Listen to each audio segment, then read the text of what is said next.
Zootopia 2 has come home to Disney+. Let's go! Get ready for a new case. We're the greatest partners of all time! New friends. Gary the Snake. And your last name? The Snake. Dream Team. New habitats. Zootopia has a secret reptile population. You can watch the record-breaking phenomenon at home. Zootopia 2, now available on Disney+, rated PG. And right now you can get Disney Plus and Hulu for just $4.99 a month for 3 months with a special limited time offer. Ends March 24th. After 3 months, plan auto-renews at $12.99 a month. Terms apply. Ugh, you said you were over him, but his hoodie is still in your rotation. It's time. Grab your phone, snap a few pics, and sell it on Depop. Listed in minutes, with no selling fees. And just like that, a guy 500 miles away just paid full price for your closure. And right on cue. Hey, still got my hoodie? Nope, but I've got tonight's dinner paid for. Start selling on Depop, where taste recognizes taste. List now with no selling fees. Payment processing fees and boosting fees still apply. See website for details. Hey, New World Nation. Welcome back to the latest episode of Melanin Mayhem with your favorite country girl, Renee Davis. If this is your first time joining us for Melanin Mayhem, greetings and salutations to you. We're so glad you decided to pull up on us today. And to my regulars, hey friends, I missed y'all. Last week I told y'all I was going on vacation and woo, child, let me tell you, Hurricane Helene, woo, that bitch had us messed up, honey. First they changed the itinerary from Mexico to the Bahamas and, no biggie. Shit, I'm fine, long as I'm sailing. But baby, Freeport should be banned from all itineraries. To my Bahamian mommies and poppies, this ain't no tea and this ain't no shade. We got listeners in Bahamas, y'all. But baby, ain't shit to do in Freeport. We didn't even get off the boat. I just laid around and worked on this week's episode. Thankful for all that onboard internet, honey. But we were supposed to be back Saturday morning at 7 a.m. Please understand the port of Tampa was not hearing none of that. We finally made it back on Sunday around 12:30, 1 o'clock. And there went my plans of a slow Sunday at home recuperating from my vacation. Because we need to get at least one whole day to get your mind right? I ain't make it back home till Sunday night late. Missed my Falcons and Saints game. Even though we won, that's okay. I'll be fine. I gotta be to work Monday morning at 8 a.m., baby. And cause mess with my coins? Oh, that's not gonna happen. Thank the Lord for giving me such a hustling spirit.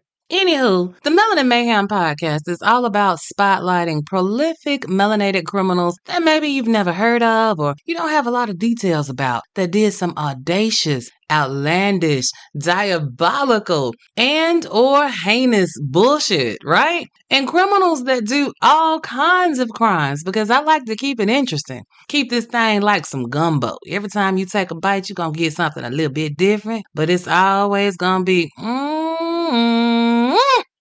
good. And this week's episode is a little different from the expected killing, raping, mayhem, shenanigans, and fuckery that we usually do. How is this week's episode gonna be different? Well, this week's mayhem maker didn't kill nobody, didn't rape nobody, and as far as I can tell, they have never ever physically harmed a living person. But the shit he did do, and possibly his daddy too, it was so heinous emotionally and psychologically to the citizens of the United States of America that the powers that be created new laws specifically because of the mayhem he caused to hundreds of people directly and thousands of people indirectly in the ripple effect. You see, this week's he desecrated the bodies of 350 people in the most heartless, disrespectful, and fucked up to the highest point of fucktivity. I'm about to drop the story of the owner of the Tri-State Crematorium and the scandal that rocked the world. Allow me to introduce you to this week's Melanin Mayhem maker, Mr. Tommy Ray Brent Marsh.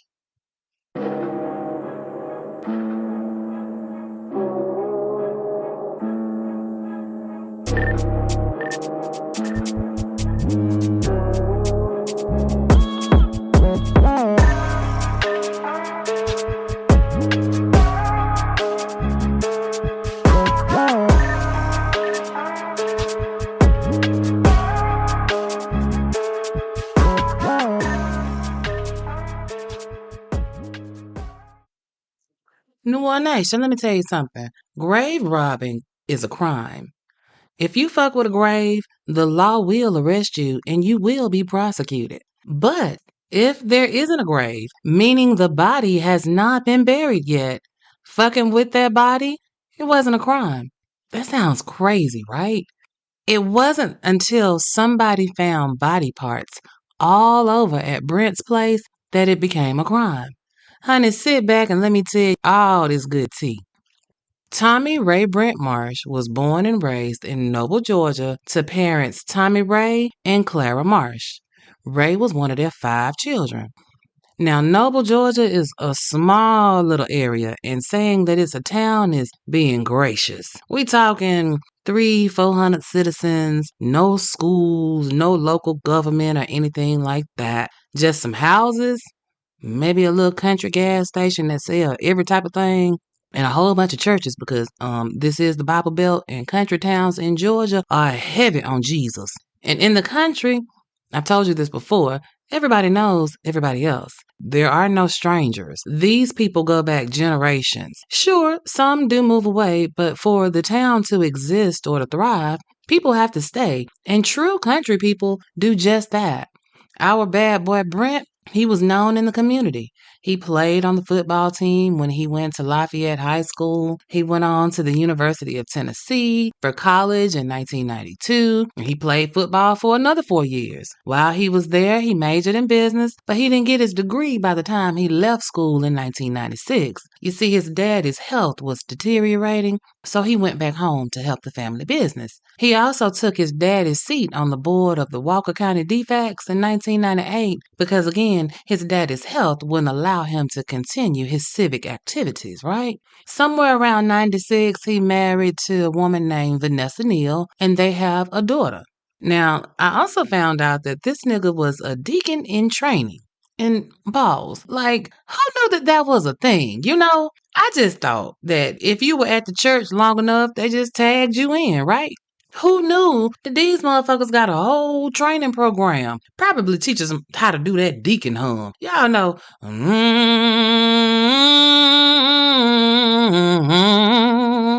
You gotta get that and the good, get that spirit rolling. It probably also teach them how to get that collection plate added up before the benediction, you know. In the country, that's the type of shit you do. I know in the city, the deacons don't do that hum no more, but if you go in the country, you gonna hear that hum. I swear, the things that I learned while researching for these episodes, y'all, it's crazy. But anywho, what I'm trying to say is that Brent was a regular country dude in a regular country town, living a regular country life. His family, though, had a little bit of prestige, if you will. You see, they were one of Walker County, Georgia's most prominent families, known for generations. I'm talking about these people could trace their lineage back to the 1800s, right? Highly respected. Their name was on one of the more well-to-do neighborhoods, you know what I'm saying? Marsh's Landing, some shit like that. And the Marsh compound, it was on 16 acres of land that included a crematory business and 3 homes. The 3 homes, one of them was Daddy Marsh and Mama Clara. They lived in a house right there next to the crematory where they actually did the burning and shit. 2 other houses were on the compound, and that's where Brent and his family lived in one of them. And the 3rd house, don't know who exactly lived in that mug, but you can bet your ass it was a Marsh descendant, right?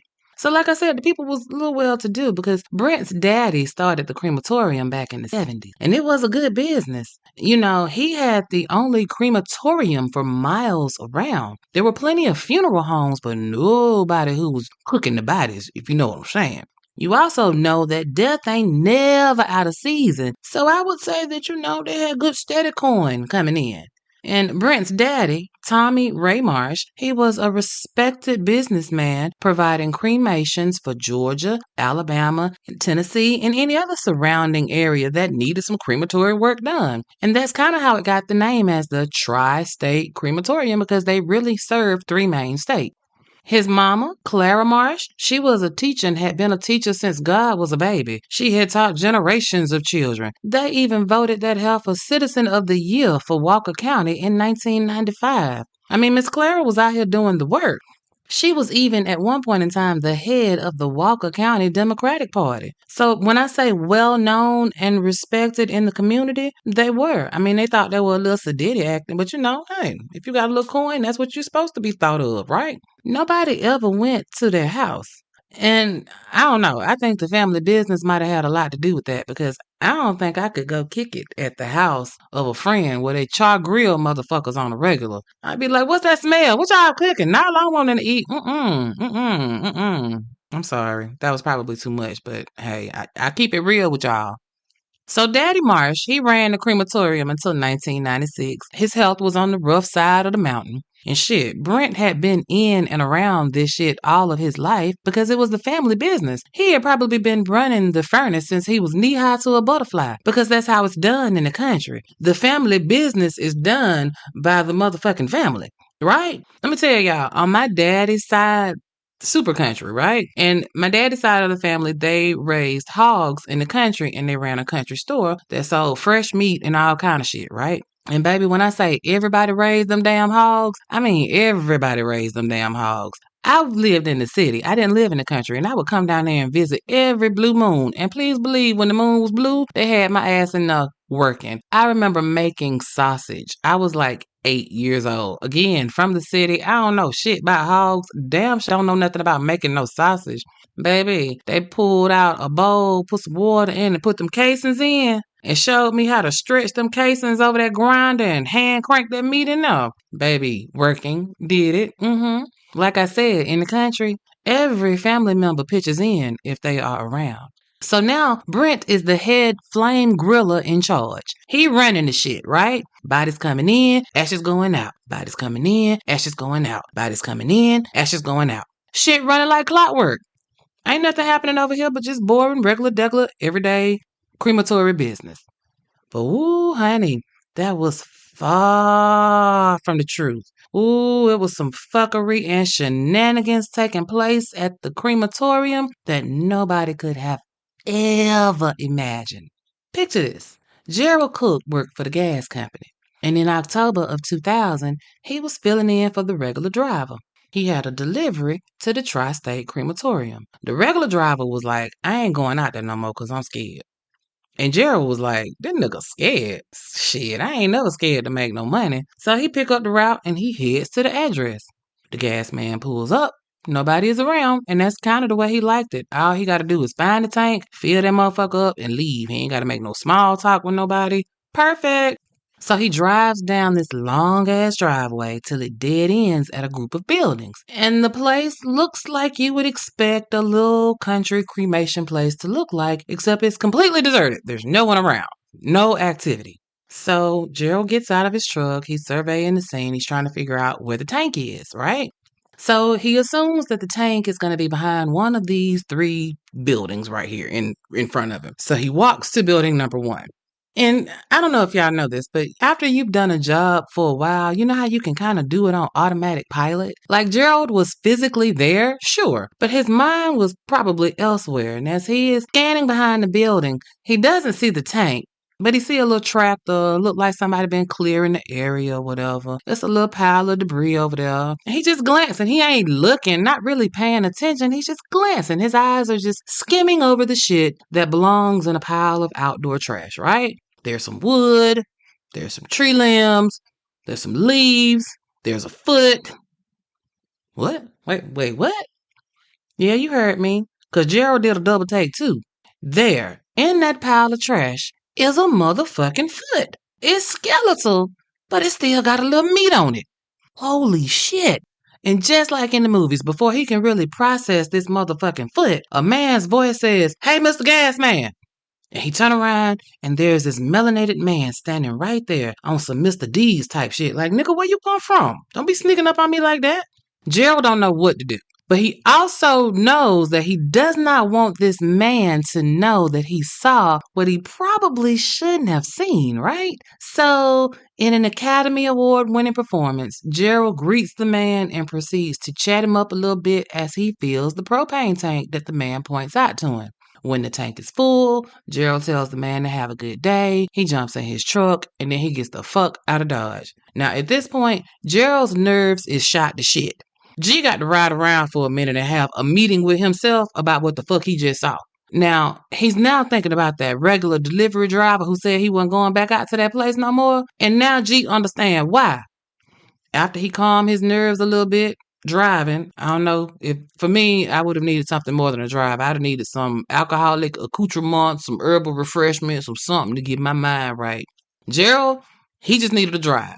So he drives, and now he's going back to the office because he need to have a talk with his boss because that shit right there ain't right. And somebody needs to get out to the crematorium ASAP and see what the fuck is going on.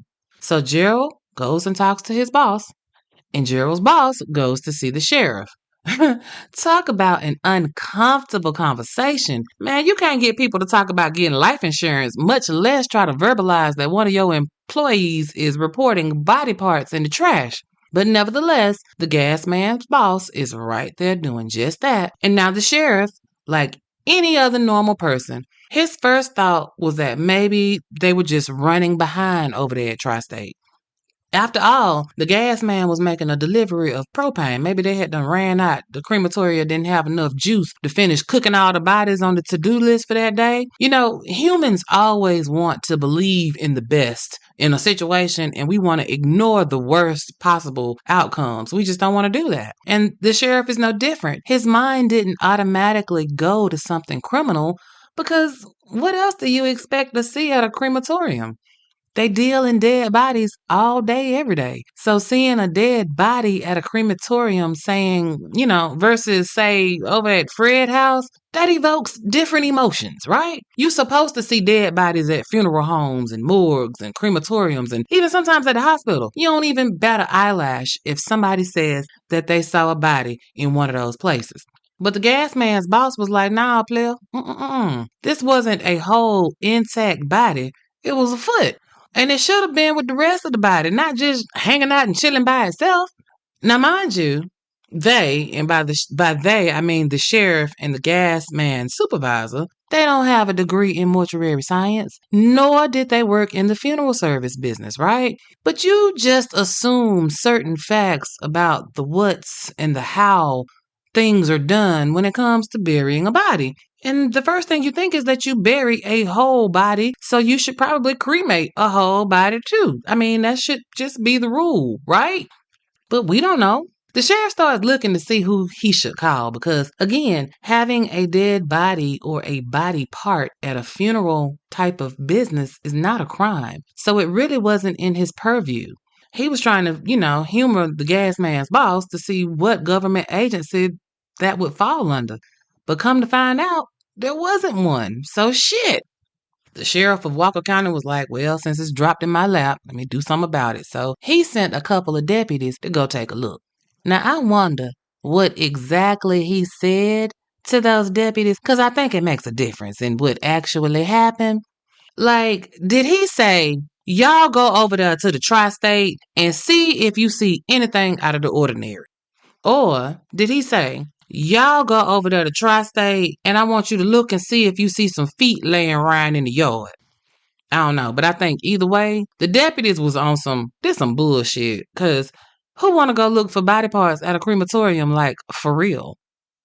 So the deputies go out and surprise, when they come back, they report that they didn't see anything. And so the sheriff figures that Brent was just getting behind and he just was running out of time and he finished doing all of the cremations for the day and that was it. This was more of a regulatory issue, not a criminal issue. So they closed the case. It wasn't really a case to be closed in the first place, right?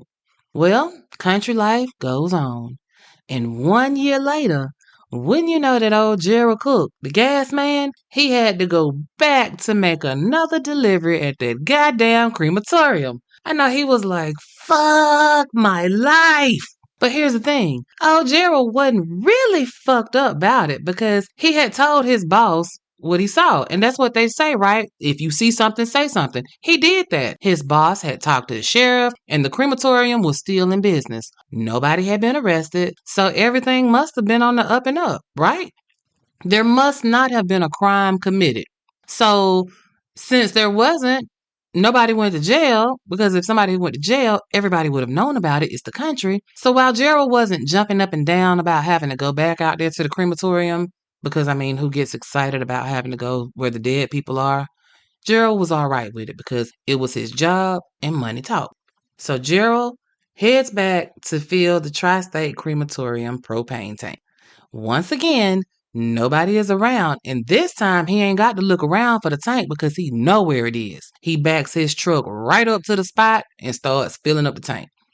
Well, while not looking for anything, his eyes kind of glance around a little bit. Again, not trying to look for anything, but it's hard not to see what's around you. Man, New Orleans Nation, tell me why his eyes happened to see a fucking body laying on a board, propped up against another goddamn pile of debris.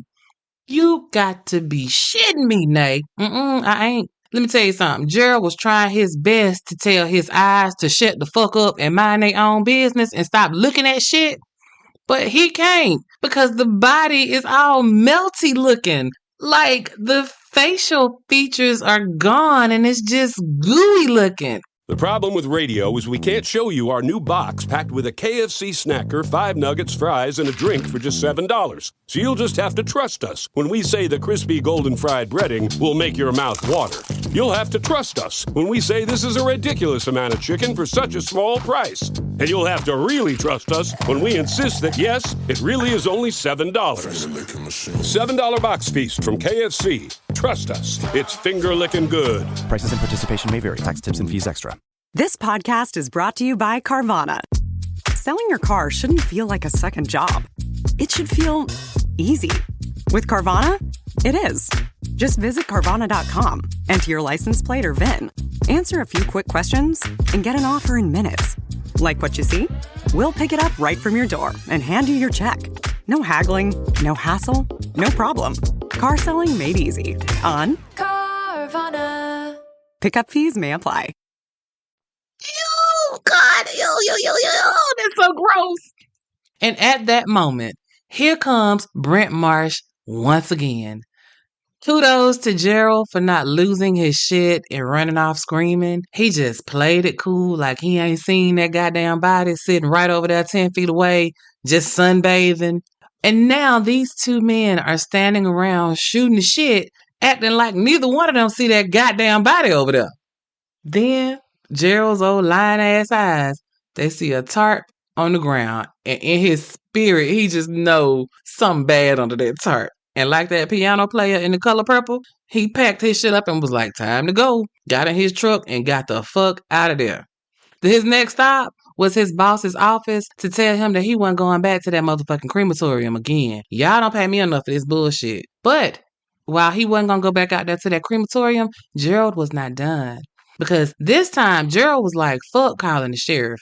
Them motherfuckers, they didn't do shit last time, so I'm not going to call them again. This time, he called his Auntie Faye, who worked at the FBI office in Walker County.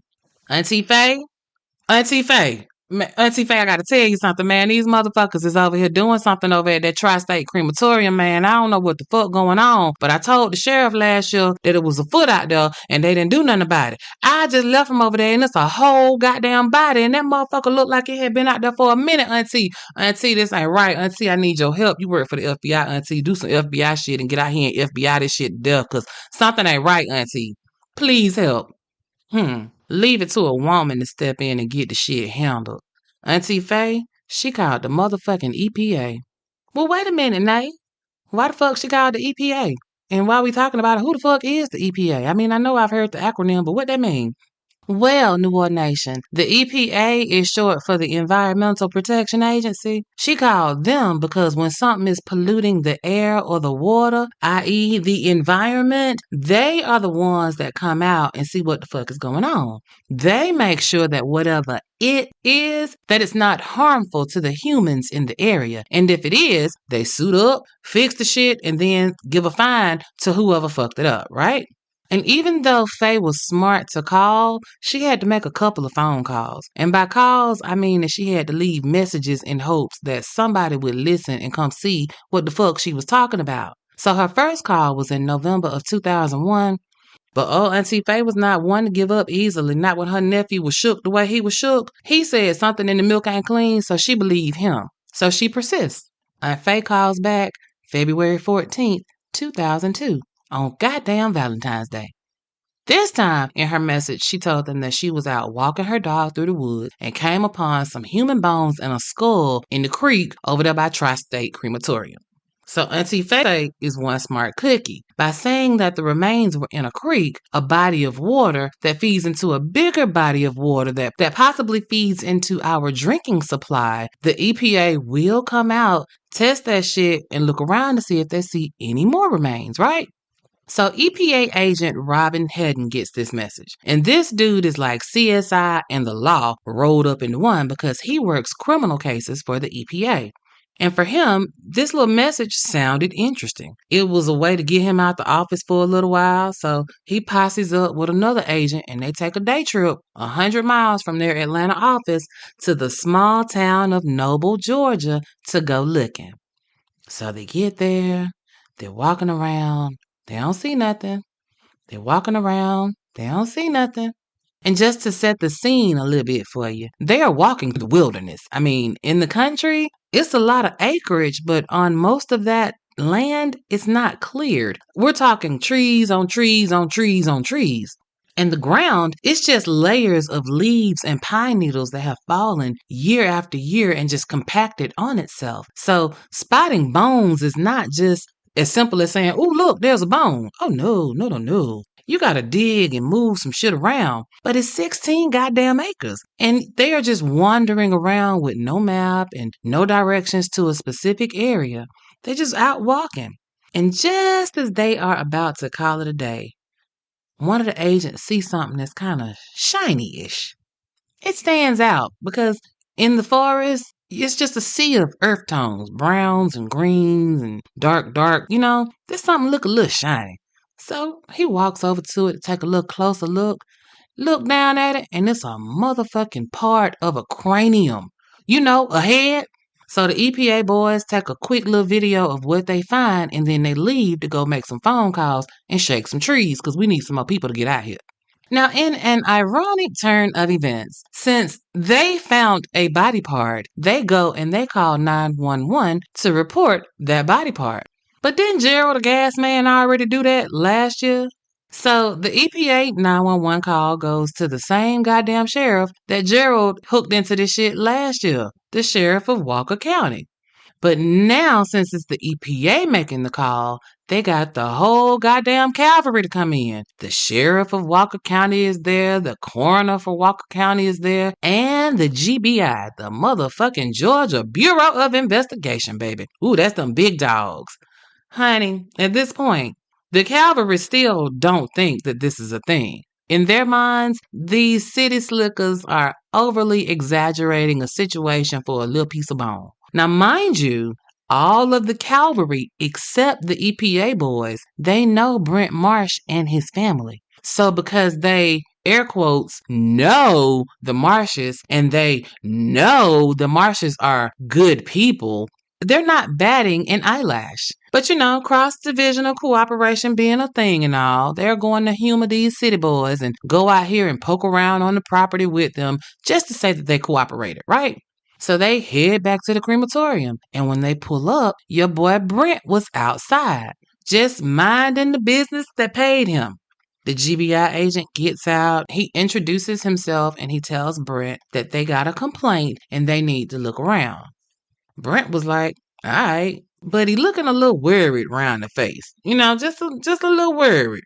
So the posse goes around back and they see that cranium that the EPA guy saw.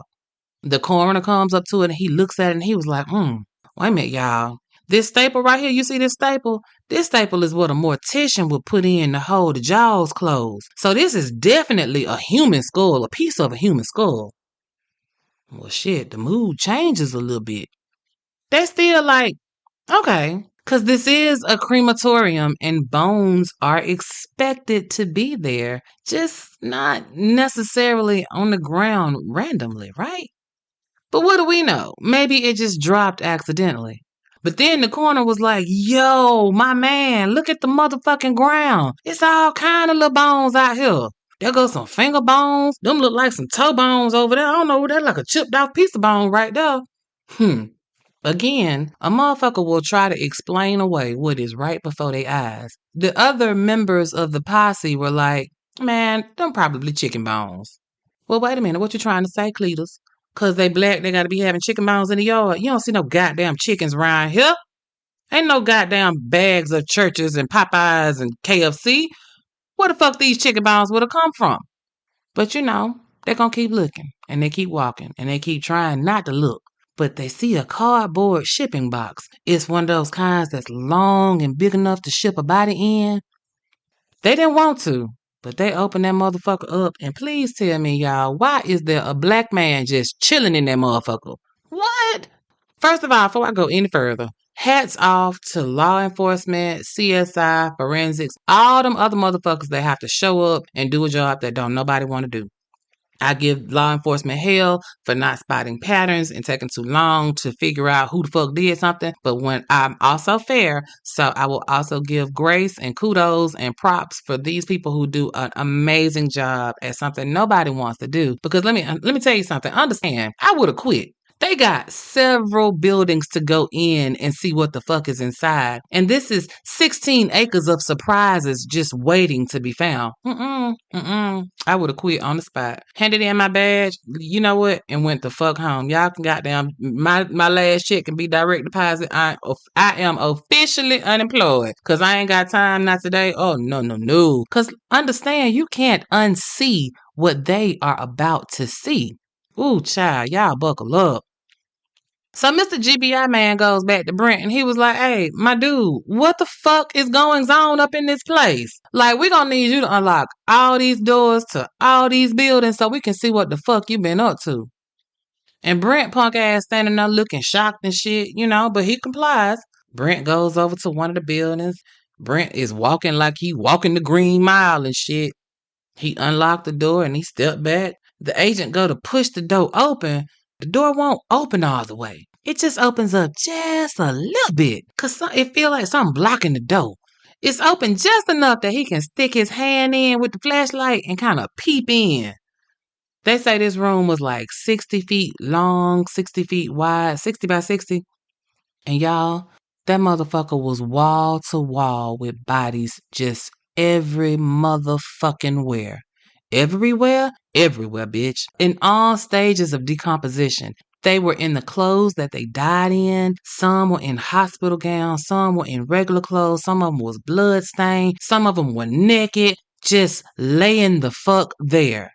Like, imagine you go in the house and you pulling your clothes off and you just tossing it towards the hamper and you miss. And wherever it land, that's where the fuck that piece of clothing is. And you do that every day for years. And the room is now just full of discarded clothing everywhere. There's no organization whatsoever. That's exactly what was going on in those buildings on that property, y'all. Every building except the Marsh family home, which was right next door to these buildings, had bodies on bodies on bodies on bodies inside of them. Imagine being the agent looking at these bodies.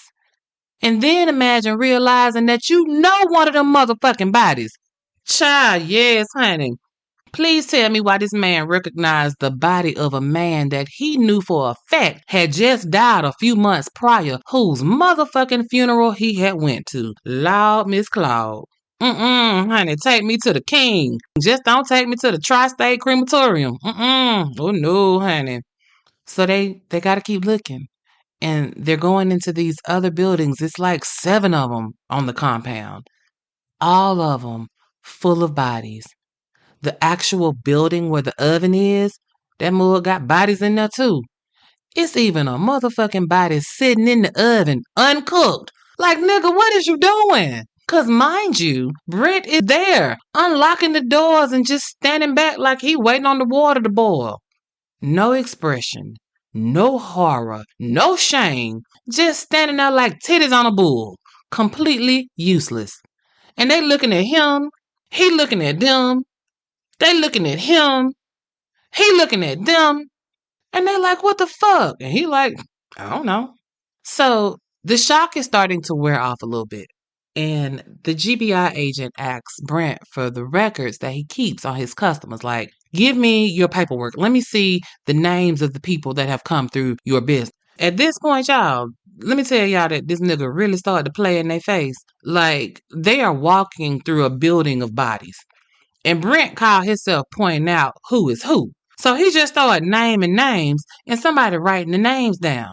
But then he started repeating himself. So like he might have been like, that's Cecil James, that's Mary Jane, that's Cornice West, that's Sister Schuster, that's Cecil James. And then they'd be like, well, wait a minute, you just said that was Cecil James over there.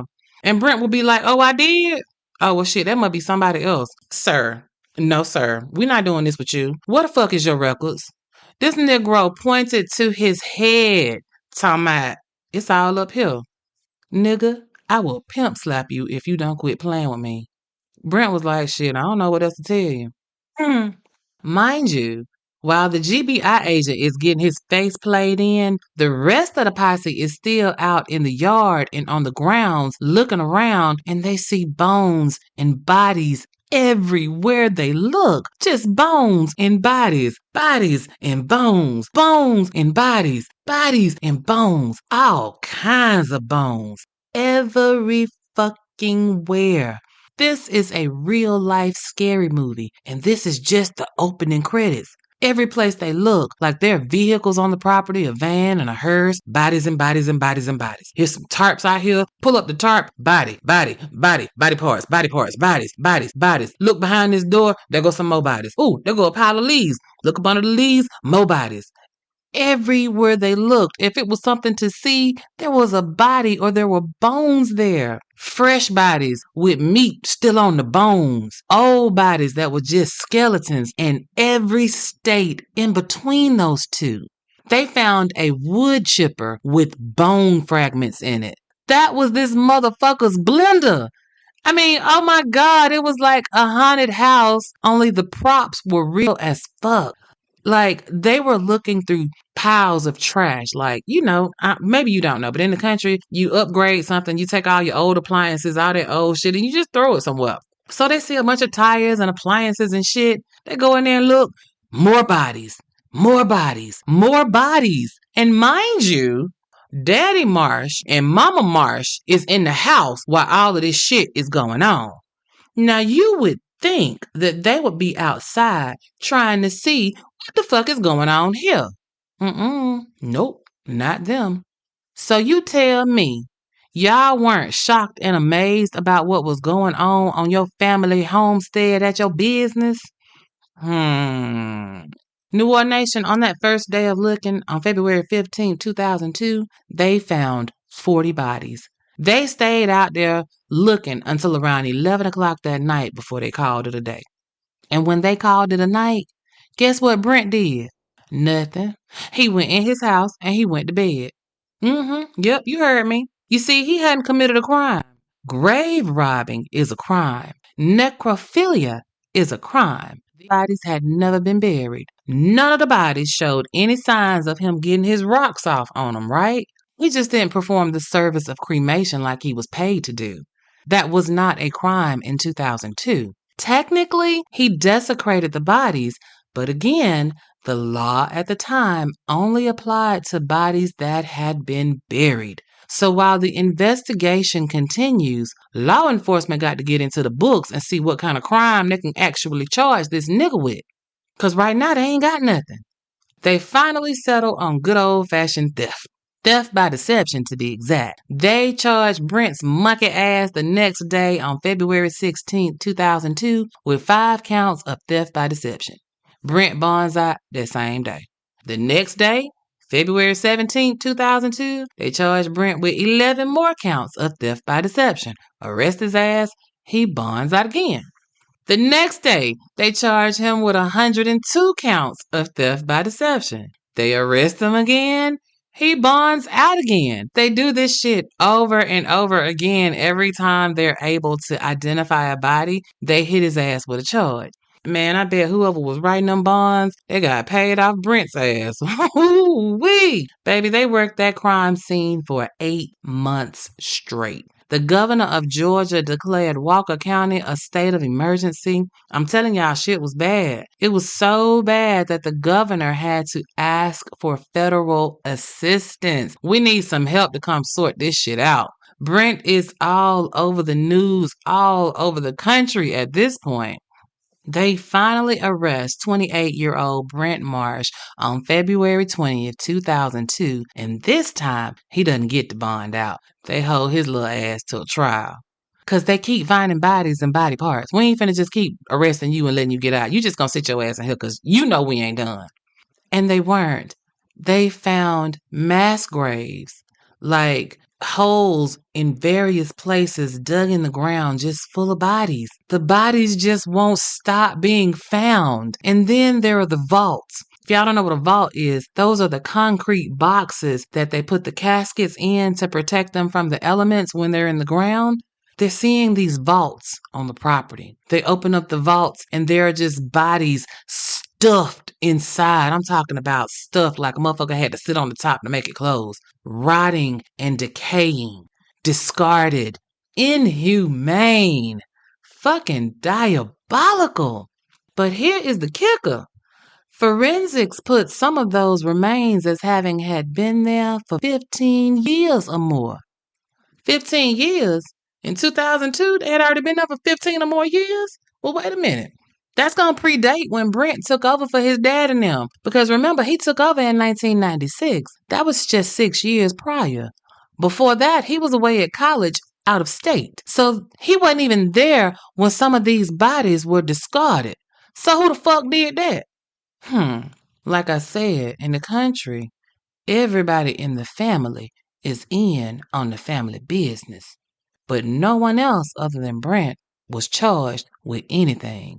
I call bullshit on that. That's some fuckery. So while the forensics team is at ground zero, the other part of this investigation was tracking down all of the funeral homes that had used Tri-State Crematorium and getting a list of all of the bodies that had been sent to be cremated. And then there was the task of notifying those next of kin that their loved ones may not have been cremated, and the remains that they received may not have even been actual remains. Wait, Nate, wait. So what the fuck was he sending these people, Nate? Y'all, this motherfucker was putting all kinds of concoctions together. Like, some people got human remains. They just don't know what human they came from. Other people got cement dust in a box instead of remains. And other people got potting soil instead of remains. And I don't know, if you've never seen cremated remains before, don't believe that shit that you see on the screen. It's not like what you see on TV. Oh, no. I've actually seen cremains up close and personal, and they're called cremains, right? Cremation remains, put it together, you get cremains. In a nutshell, without grossing you and me the fuck out, first, the body is cooked so the meat is literally falling out the bones to nothingness, right? And then they put the skeleton in a blender until it's kind of smoothish, right? And they scoop out what's in the blender, put it in a box, and return the sender. Only Brent's motherfucking ass skipped steps 1 and 2 and went straight to step number 3 and sent people a box of bullshit that was supposed to be their loved ones. Ain't that some fuckery of diabolical proportions? And it's insane because all them motherfucking bodies tossed around on that 16-acre property, it took more time to scatter and bury them haphazardly than it would have if he had to just stack them up by the door and did the goddamn cremations. It's diabolical because he took the time to go pick up some of these bodies and drove miles and miles picking up bodies from funeral homes and hospitals and hospices and bringing them back to the crematorium. And sometimes he would supposedly drive the remains back and deliver them to a funeral home. To do that and only fill the boxes up with dust, debris, soil. Like, take time to package that shit up, label it, and send it back to somebody to mourn over, to grieve over, to make trinkets and memorial gifts out of. And he knew it was all a lie. And he did that shit over and over and over and over again. Like, that's a sadistic motherfucker. Y'all, like, what the fuck? It wasn't even like he was making big money because they say on average, he was only bringing in a few $100s. And I don't understand because if it don't make dollars, it don't make sense. All this deception for a couple of $100s? All in all, they found 339 bodies, but they were only able to identify 226. That's 113 bodies that nobody will ever know who they are. A mess. And when they asked Brent why, nigga, why? The only thing Brent would say was that the incinerator wasn't working. What? Nigga. So if it ain't working, you got two choices. Get that motherfucker fixed or don't accept no goddamn bodies for cremation. Like, he was literally on some it's cheaper to keep them type of bullshit. I just can't. I can't. They indicted his monkey ass on 787 felony charges. 787. It wasn't but 339 bodies. They must have been charging his ass by the bone. And they charged him extra if the bone still had a little skin on it. I don't know. And this nigga must have knew that if he took that shit to trial, they were going to give him 787,000 years. So his defense team got him a deal. They did. On November 9th, 2004, Brent pled guilty to all charges, and he was sentenced on January 31st, 2005. They gave your boy 12 years in prison and probation for the rest of his life. And this wasn't no 12 years do 6 type of thing either. Oh, no. They made your boy do every day of them damn 12 years. He did go up for parole twice, once in 2008 and again in 2013. But the parole board was like, boy, bye. I wish we would. He did every last one of them 4,380 days. He did them to the door. They let him out on June 29th, 2016. Now, his first stop out of prison wasn't to get something to eat. Oh, no. It was to his probation officer. That nigga ain't gonna never go to non-report status. They probably even make him pee in a cup, just be damn cuz. I know I would. Along with the probation for life, another provision in his sentence was that if he ever made a quarter off of saying a motherfucking word about this shit, he would owe Walker County, Georgia, $8 million. Yep, you heard me, $8 million. Yes, indeed, honey. That's one way to make sure that nigga stayed under the rocks for the rest of his days. Don't you say shit to nobody. What they say in The Color Purple? You better not tell nobody but God. And if he give you a quarter, we want our $8 million. The other conditions of his probation were that he had a $1,000 fine to pay every year to the probation office. He had to do a handwritten letter of apology to the representatives of the families of the 226 people that were identified. So that's 226 letters that he had to write. He also had to write an apology letter to the community of Walker County, Georgia, because, sir, you fucked over our whole little town. Didn't nobody know nothing about us? Not everybody looking at us. So write an apology letter. Both sets of letters had to be done within 6 months of him getting out. TikTok, motherfucker, let's get on it. And in 2016, he did indeed write all of those letters. But nigga, we ain't trying to hear shit you got to say. Did I also mention that the families of the people, they sued the shit out of the Tri-State Crematorium? Oh, yes. Class action style for breach of contract, negligence, fraudulent conduct, interference with the right to burial, intentionally mishandling a corpse, and they topped it off with a little intentional infliction of emotional distress. They sued every living member of the Marsh family. Daddy Marsh, Mama Marsh, Brent, and his siblings. We don't even know if they worked in the building. We don't even care. You a Marsh, you knew. And I don't blame them. Like, they even sued the funeral homes, too, that handled the bodies, as well as the crematory itself. All said, that class action suit had 115 defendants. And they got a little coin. They did get a little coin, which is the least, right? But Brent's bullshit caused a shitstorm across the nation because funeral homes are regulated.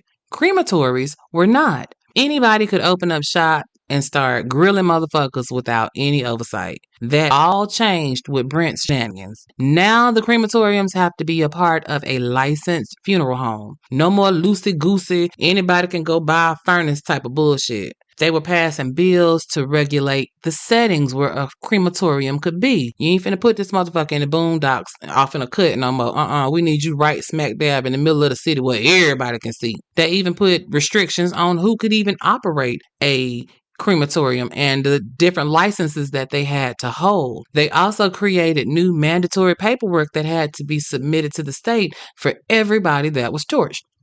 And last but not least, crematoriums are now subject to pop-up visits to inspect the premises. All shit that should have already been done, but you don't know what you don't know until a motherfucker make you realize that, okay, we need a little bit more regulations, right?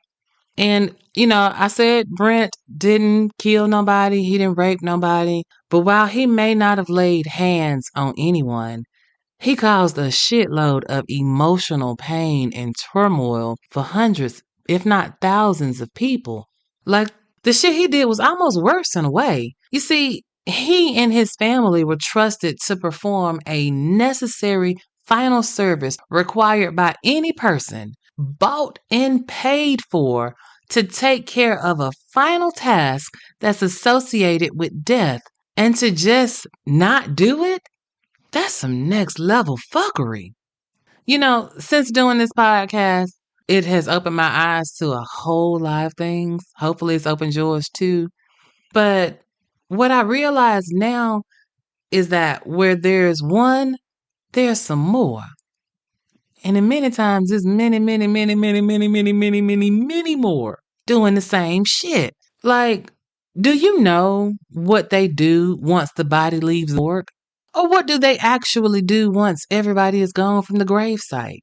I'm thinking about, what about when the body is sent to wherever the cremations happen, right? Because, you may know this.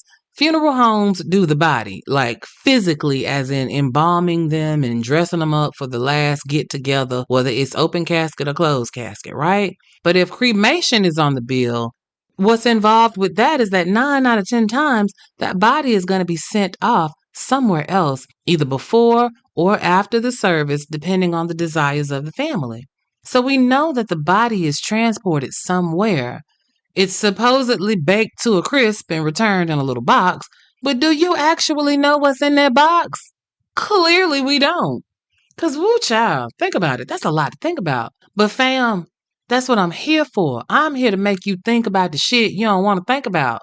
But it could save your life or save you some grief because the country girl put you up on game. Like, I found out while researching this that some places will actually let you observe the cremation. Now, that's a little too much for me. Like, I will do the sitting up, I'll do the funeral, I will even watch them lower that casket into the ground. But what I am not about to do, I'm not about to sit here and watch my loved one get flame broiled. No, I'll pass. But I know it's an emotional time when somebody dies and you aren't thinking straight, but clearly we can't be out here assuming shit. We got to start asking more questions, fam. It's at times like this, you got to know who exactly is doing the body. Questions like, the funeral home that you're using, do the cremations happen in-house? Do they subcontract out the cremation to someone else? When it comes to these cremations, how often is the crematorium inspected? When was the last time somebody came out here and checked y'all furnace? Also, do they use metal identification tags for each deceased body? Meaning when they put a body in the oven, they put a metal tag that can withstand all that heat it's like an identification number for this body. 1, 2, 3, 4, 5, 6, 7 belongs to Susie Q. After they get through char grilling Susie Q's ass and she ain't nothing but, dust to dust, ashes to ashes, all of that. That little metal plate is still in there. When they pop Susie in that goddamn box, either that plate or a paper with that serial number from that plate goes in there so that you know what her ID number was. Who thinks to even look for that, right? Also, you need to figure out, do they run the oven every day? Or do they store the bodies up until they get to a certain number and then do cremations in bulk, right? Who would have thought that we had to ask all this before doing this episode? I for damn sure wouldn't have. But I'm just saying, a lot of people's final wish is to be cremated. And if someone you love or you want to do it, all I'm saying is it might be worth sending a little sprinkle off to 23andMe and make sure that there's your daddy in the box. Cause a bitch be done sent you some ashes from last week's cookout. That ain't Keisha and now that's Kingsford. It's just too much. In all seriousness, these people's loved ones held funerals, and the urn at the center of the floor probably wasn't even the guest of honor. These loved ones, they spread ashes. They weren't scattering their family. They were scattering debris. Like, how fucking traumatic is that? To have grieved and then to find out years later, maybe after you have finally come to terms with the loss, that your loved one was not only not cremated, but they were disrespected in the most foul way possible. That's not ripping a Band-Aid off. That's ripping somebody's heart clean out their chest. That is purposeful neglect of duty. And it's insult to injury because funerals ain't cheap, first of all. And while cremation is a less expensive way to go, that shit still costs money. You spend good coin to put your loved one away right, only to find out they weren't put away at all by any stretch of the imagination. They were thrown away. And not to be financially insensitive, but somebody gonna need to run me my motherfucking money back. I'm just saying, I need a refund. A motherfucking sap. Think about it. If the body was able to be identified once they went through the property, then the process starts all over again. We gotta rebury or recremate. Well, wait a minute. I guess it's not really anything if it was never done in the first place. So now you got to bury the body or you got to cremate. That's too much. That's too much. My heart goes out to all of the people who were responsible for planning funerals, whose loved ones died that they loved and missed and cherished.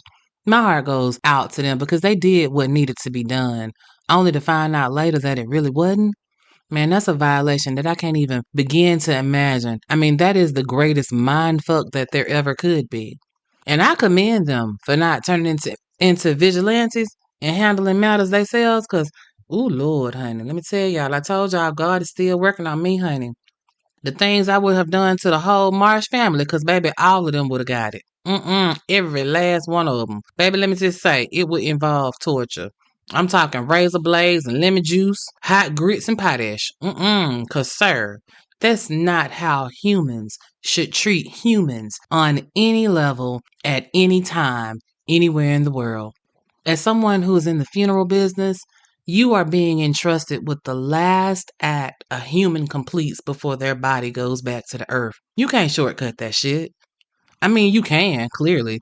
But who the fuck would even think to do something like this to this magnitude? The nigga I just told you about, Cousin New One Nation. This has been the story of Brent Marsh, a diabolical motherfucker that's still walking the earth free as a bird in Walker County, Georgia. All I can say, there should be a special place in hell for this nigga. Or, when he dies, all of the people that were disrespected and desecrated, their spirits should be waiting on this nigga. And when he pull up to the pearly gates, they should be allowed to whoop his motherfucking ass for a whole eternity if they want to. Just, he outside the gates, just looking in, getting his ass beat every goddamn day by the angels. He can't go in. He can only look in through the gates and see what the fuck he missing out on. For me, that's the only true punishment that would fit the crime. And just like that, you made it to the end of another tale of mayhem with your favorite country girl. I mean, you made it this far. Why not do your girl a solid and hit the like button, then hit the subscribe button so you don't miss a minute of this mayhem. And now hit that share button and send me to all your peeps.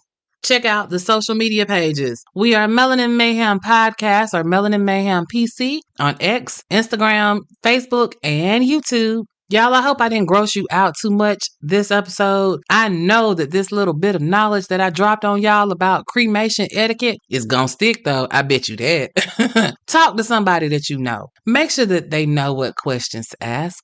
We all got to be each other's keeper. So y'all know how I feel. I need y'all to stay safe. I need y'all to stay vigilant. Because remember, if you stay ready, you ain't got to get ready. It's one love, New Orleans Nation, and the country girl is out of here.